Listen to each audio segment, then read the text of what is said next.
Have you ever looked at a loved one and felt, deep down, that something was changing? Not just aging, not just a rough week, but something deeper. Something that felt like the beginning of goodbye. If you've ever felt that, you're not alone. And you're not imagining it.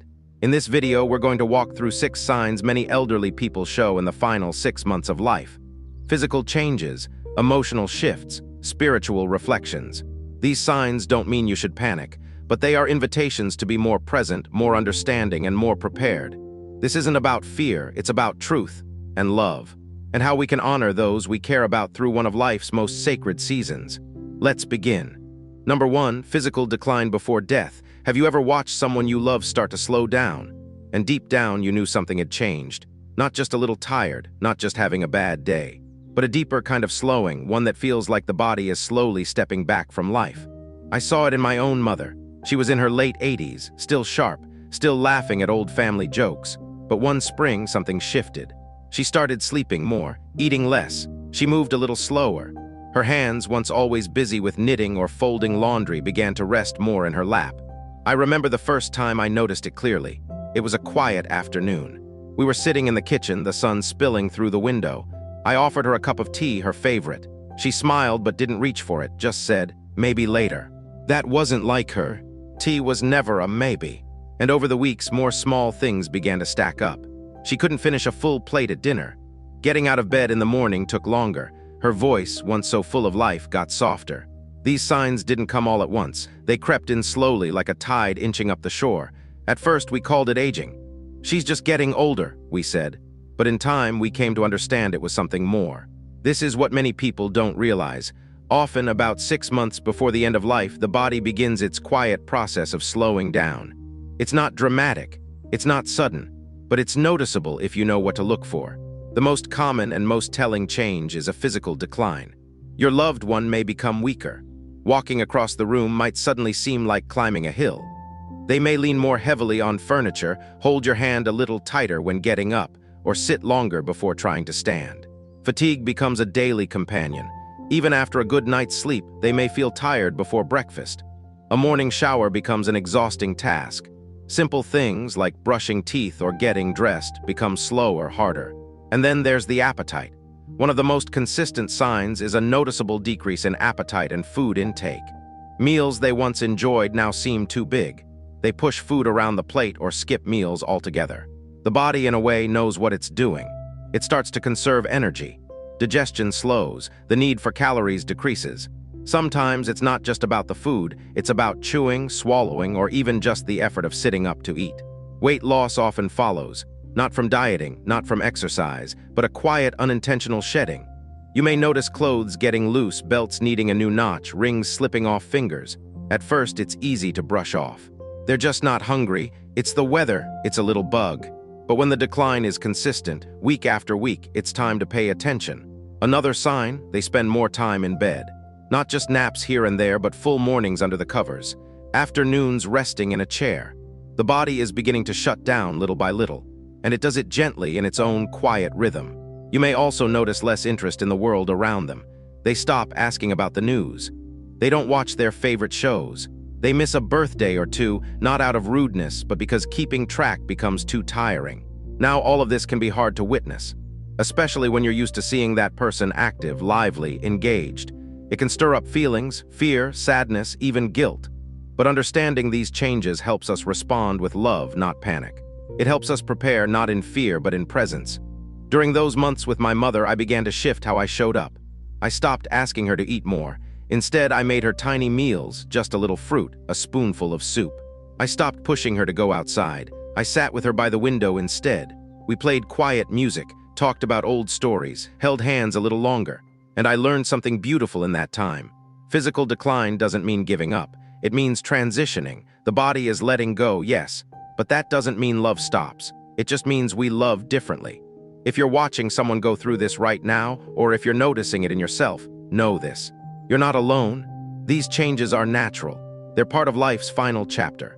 And when we understand them, we can walk that chapter with grace, not confusion. If this message has helped you make sense of something you've seen in your own life, I invite you to support Glowing Age by liking this video and subscribing to our channel. It helps keep these honest conversations going for all of us navigating aging and caregiving together. I wish someone had explained this to me years earlier. Maybe I would have been more patient, more present. But now I get to share it with you, and maybe it will help you be more prepared, more peaceful, and more compassionate. Because every small sign matters. Every tiny shift tells a story. And when we listen closely, we get to be part of the most important moments of someone's life. The next changes we'll explore go even deeper, not just in the body, but in how the spirit begins to prepare. But for now, let's take this first sign for what it is. A gentle call to slow down, pay attention, and love with even more care. Number 2, increased sleep detachment. Have you ever walked into a room and found a loved one sleeping, not just for a nap, but for hours longer than usual? And when they do wake up, they seem distant, quiet, as though a part of them is somewhere else entirely.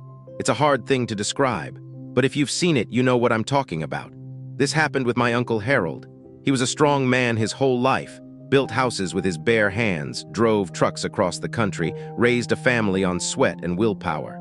But near the end, about 6 months before he passed, he started spending more time in bed. At first, we thought he was just tired. He was in his late 70s after all, but it became more than tiredness. It was as if he was slowly turning inward. He'd sleep late into the morning, wake up for a few hours, maybe eat something light, then drift back into sleep again. Sometimes we'd find him sitting in his chair by the window, eyes closed, not quite asleep, not quite awake. When we spoke to him, his answers were shorter. He stopped asking about the news. He stopped making little jokes. It wasn't sadness exactly, it was detachment. This is something that often happens in the last 6 months of life. The body, sensing that its time is limited, begins conserving energy. It sleeps more, repairs less. The systems slow down, gently, almost respectfully. And with that physical slowing, there's often an emotional turning inward. Loved ones may begin to lose interest in the outside world. They may stop engaging in conversations, stop initiating activities. Sometimes they seem content, other times they seem far away. It's not always depression, though that can be part of it. Sometimes it's a kind of peaceful acceptance. But for family members, it can feel like grief in slow motion. I remember sitting beside Uncle Harold one afternoon. He hadn't said much all day. I asked him if he wanted to go outside for a bit of sun. He looked out the window for a moment and said, "It's nice just watching the light move across the floor." That moment stayed with me. It wasn't about going places anymore. It was about being. You may notice this kind of detachment in someone close to you, and your instinct may be to cheer them up, keep them moving, pull them back into life. That's a loving instinct, but sometimes the kindest thing we can do is sit with them in that quiet place. Hold their hand, sit beside them without needing to talk. Let them nap without guilt. Let silence be enough. It doesn't mean they've given up. It means they're doing what their body and soul need to do. Sometimes they may share things, memories, regrets, dreams that come from deep within. Other times they may not speak at all. They may simply want to rest. And here's something else to know. This withdrawal is not just physical, it's often spiritual. Many people begin to reflect on life in these months. They may seem to drift in and out of awareness. Some talk about seeing loved ones who have passed. Others simply become more inward. If you notice this happening, don't be afraid, and don't take it personally. They're not pushing you away. They're just drawing closer to something we can't yet see. This is the time to offer presence, not pressure. Gentleness, not expectations. When we stop trying to pull them back into our world, we can meet them where they are. And that in itself is a gift. If this message is helping you understand what you're witnessing, or what you may experience yourself one day, I invite you to like this video and subscribe to Glowing Age. We talk about the truths most people avoid, so that none of us have to walk this road in the dark. The more we understand this process, the less frightening it becomes. Increased sleep and emotional detachment are not signs of defeat. They are signs of transition. The body is resting, the spirit is preparing.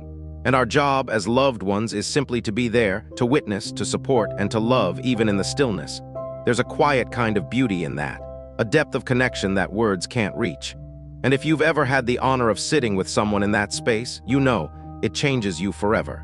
Number 3, changes breathing circulation. Have you ever held someone's hand and noticed it felt cooler than usual, cooler, even though the room was warm? Or maybe you saw their lips turning slightly bluish, or watched their breathing shift into a strange rhythm that made you pause and wonder, is something wrong? I remember that moment with my father. We were sitting quietly, watching an old Western on TV when I noticed his breathing had changed. It wasn't smooth anymore. It came in little bursts, like a gentle wave breaking and retreating, breaking and retreating. I asked him if he was okay. He nodded, but he didn't say much. Later that night, I held his hand. It was cold, not ice cold, just different, like the warmth was retreating from his fingertips.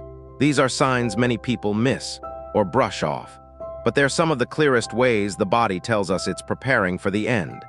6 months before passing, many elderly people begin to show changes in breathing and circulation.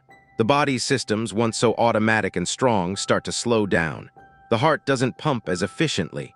Blood moves differently, and the signs are often right there in front of us. You might notice irregular breathing patterns. Sometimes called Cheyne-Stokes respiration, it's a rhythm that goes from shallow breaths to deeper ones, then pauses, followed by another round. It's a natural part of the body slowing down, not a panic signal. But it can be scary if you're not expecting it. You may also see color changes. The lips might turn a little purple or blue. Fingernails may look darker. Hands and feet, especially the toes, may feel cool or look a bit pale. These changes happen because the blood is no longer circulating with the same strength to the outer parts of the body. The body is protecting its core, conserving energy. Sometimes, people develop swelling in the lower legs or ankles. That's because the heart isn't pushing blood upward as strongly anymore. It's not failure, it's the body slowing into a new rhythm. These signs aren't always constant. They may come and go. One day the hands are warm, the next day cool again. But over time, you'll start to notice a pattern. And here's what I want you to remember. These signs are not about panic. They're about presence. When I saw those changes in my father, I didn't know what they meant. I wish someone had told me sooner. Instead, I felt helpless, unsure of what to do, thinking maybe I should call a doctor every time his breathing changed. But now I know. And I want you to know too. These shifts don't always mean death is days away. They're part of the body's long, gentle winding down, a process that, when understood, can be met with calm rather than fear. So what can you do when you see these signs? Sit close. Offer a warm blanket. Hold their hand even if it feels cold. Talk to them gently. Let your voice be familiar and comforting. Sometimes all a person needs is to know that someone is near. And when the breathing feels odd, just breathe with them. Match their rhythm even if it changes. Be part of that space without judgment, without trying to fix it. These are the moments where love becomes quiet, where presence means more than action, where simply being there becomes the most powerful thing you can offer. If you found this part of the journey hard to understand or talk about, you're not alone. That's why Glowing Age exists, to give you the knowledge, the language, and the community you need to walk these paths with less fear. If this video is helping, take a moment to like it and subscribe to Glowing Age. You never know who else might need to hear these words. Watching the physical changes in someone you love is never easy, but with awareness, we can meet them with peace. We can learn what's natural. We can offer comfort instead of concern. And most of all, we can remember that even when the breath changes, the heartbeat slows, or the warmth fades, the connection, that deep bond of love, remains fully alive. That's something no change in circulation or breath can ever take away. Number 4, withdrawal social connections. Have you ever called someone you care about and they didn't answer, not once, not twice, but for days? And when they finally did, their voice seemed far away, not angry, not cold, just tired, disconnected. This happened with my Aunt Rosie. She was the life of the family for as long as I can remember. Always the first to call on birthdays, the first to make a casserole when someone was sick. But in the last months of her life, something changed. Calls went unanswered. Cards remained unwritten. Her world got smaller day by day. When I finally drove out to see her, I found her in her favorite chair by the window. She smiled when she saw me, but she didn't get up. She didn't talk much. Just looked out at the trees and said, "I like the quiet now." It wasn't depression. It wasn't anger. It was withdrawal. One of the signs that often appears 6 months before passing is this quiet stepping back from social life. It doesn't happen all at once, and it doesn't mean your loved one doesn't care anymore. But something inside begins to shift. They might stop picking up the phone. They might skip holiday gatherings. They might forget to ask about your day or lose interest in what's happening in the world. Sometimes it looks like forgetfulness. Other times it's a kind of emotional detachment. This isn't always sadness. It can be a part of the natural preparation process. As the body slows, so does the mind's need to stay engaged with the constant motion of life. The brain begins to conserve its emotional energy, just like it conserves physical energy. I used to try and pull Aunt Rosie back into the world. I'd bring photo albums, funny stories, news from the family. I thought if I just said the right thing, she'd light up again. And sometimes she did. But more often, she'd just smile softly and say, "That's nice, honey," and go quiet again. It took me a while to understand that she wasn't pushing me away. She was turning inward, and that was her way of preparing. Social withdrawal can be painful to witness, especially when you've spent years sharing everything with someone. But understanding that it's part of a larger process can bring a kind of peace. Your loved one isn't disappearing. They're just beginning to exist in a different space, a quieter one.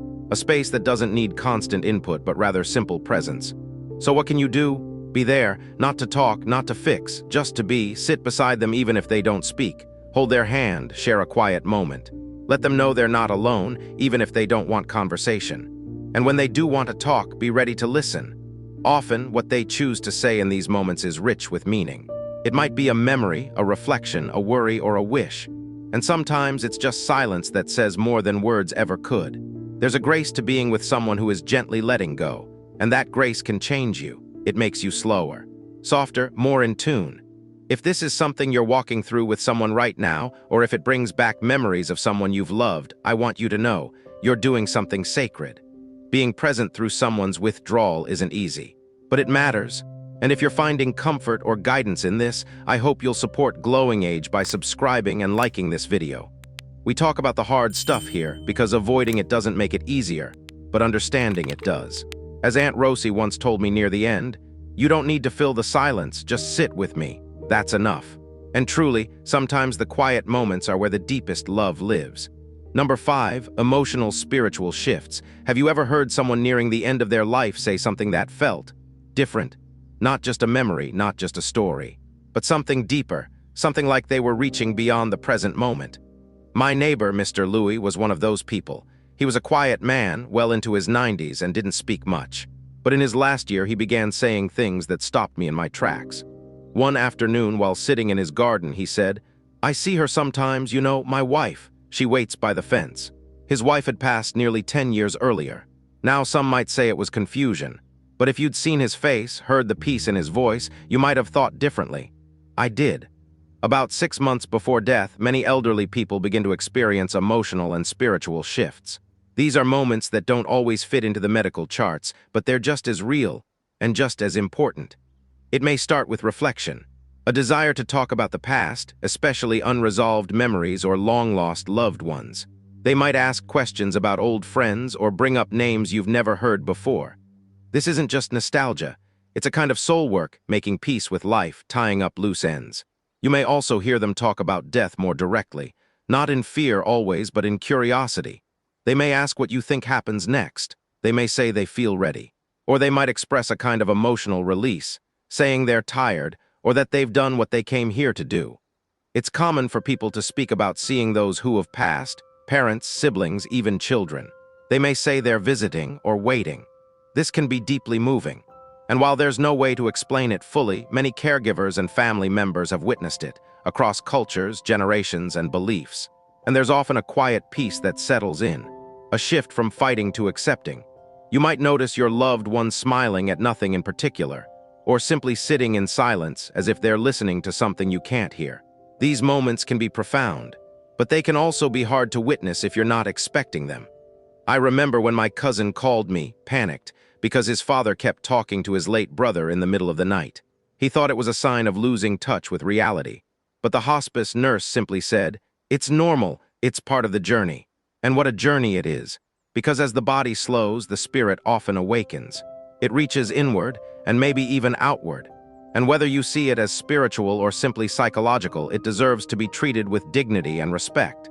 If your loved one starts talking like this, listen, don't dismiss it.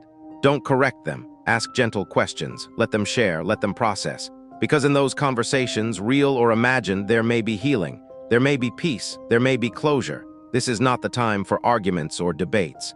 It's a time for presence, for bearing witness. Even if they're afraid, just being there helps. You don't need all the answers. You just need to be willing to sit in the mystery with them. And if you find yourself reflecting on your own life in these moments, that's okay too. These emotional and spiritual shifts are not just for the dying, they're for the living. They remind us what matters, what lasts, what love really looks like when everything else fades away. If you're finding this helpful, if it's giving you a sense of clarity or peace, please like this video and subscribe to Glowing Age.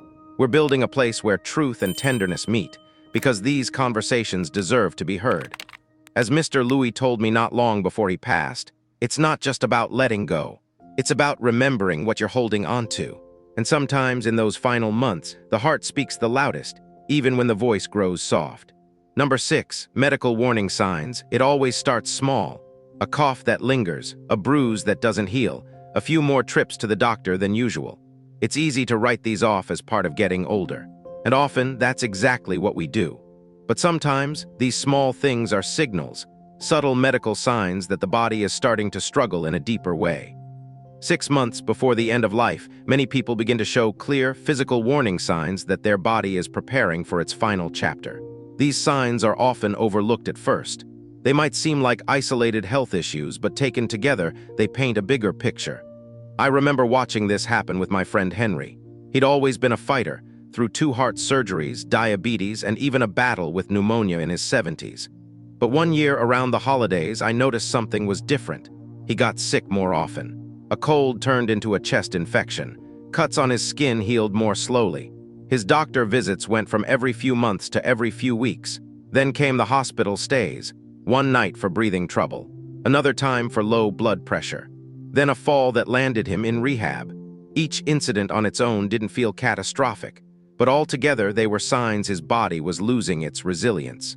If you're seeing these patterns in someone you love, pay attention to these key medical warning signs. 1. Frequent infections. Recurring urinary tract infections, pneumonia, or even skin infections become more common as the immune system weakens. You might hear, "I just can't seem to shake this," more than once. 2. Increased hospital or ER visits. When health issues start stacking up, falls, dehydration, breathing problems, it's a sign the body isn't bouncing back like it used to. Pay close attention to how long it takes to recover, or if they recover fully at all. 3. Worsening of chronic conditions. Whether it's COPD, congestive heart failure, kidney disease, or dementia, these illnesses often accelerate during the last 6 months. There might be new medications, changes in routines, or noticeable declines in daily function. 4. Difficulty managing medications. As conditions worsen, medication schedules get more complex. If your loved one is struggling to stay on top of prescriptions, or if the medications don't seem to help as much anymore, it could be a red flag. 5. Loss of physical strength. We're not just talking about slowing down, we're talking about serious fatigue. Struggling to walk short distances, needing help to stand, being too tired to eat. 6. Sudden weight loss or dehydration. Even when they're eating small meals, some people lose weight quickly. Or they become dehydrated without realizing it, leading to confusion, weakness, and hospital visits. The body, quite literally, is starting to let go. This can be frightening for both the person experiencing it and the family watching it happen. But knowledge is power. When you recognize these signs, you can start to ask the right questions. Is it time to consider palliative care? Could hospice offer support, not just at the very end, but months before, when quality of life can still be preserved? These aren't decisions you have to make alone. There are people, doctors, nurses, social workers, who can help you understand what's happening and what options are available. I wish someone had told Henry's family earlier that hospice care isn't about giving up. It's about getting help. It's about comfort, dignity, and support for everyone involved. If this part of the journey feels overwhelming, you're not alone. It's okay to feel unsure. It's okay to cry, but please don't ignore the signs. They're the body's way of asking for gentler care. Every bruise that doesn't heal, every ER visit, every medication that stops working, they're not just medical details. They're moments asking for attention, for presence, for love. And if you're in that space right now, watching someone you care about move through these final months, I want to remind you, what you're doing matters. Your care, your attention, your willingness to be there, it means more than you'll ever know. The final stage of life is not just about endings. It's about connection. It's about courage. And sometimes, it's about recognizing that doing less can actually mean giving more. That's a lesson I carry with me every day. If you've made it this far, thank you. It means you care deeply. It means you want to understand, so you can show up with more compassion, more grace, and more peace in these final months. We've talked about the body slowing down, the heart pulling inward, and the spirit beginning to prepare. These aren't just symptoms, they're part of a journey, a natural, meaningful human process. And the most powerful thing we can do is to be there, to sit in the silence, to listen, to offer comfort, not answers. If this video helped you feel less alone, please take a moment to like and subscribe to Glowing Age. We talk about things that matter, things many are afraid to say out loud, because you deserve a place to feel seen and supported. If you've been through this before or you're going through it now, I invite you to share your story in the comments. You never know who might find comfort in your words. Until next time, be kind to yourself, and to the ones walking beside you, even when their steps begin to slow. There is still love in every moment. Let's not miss it.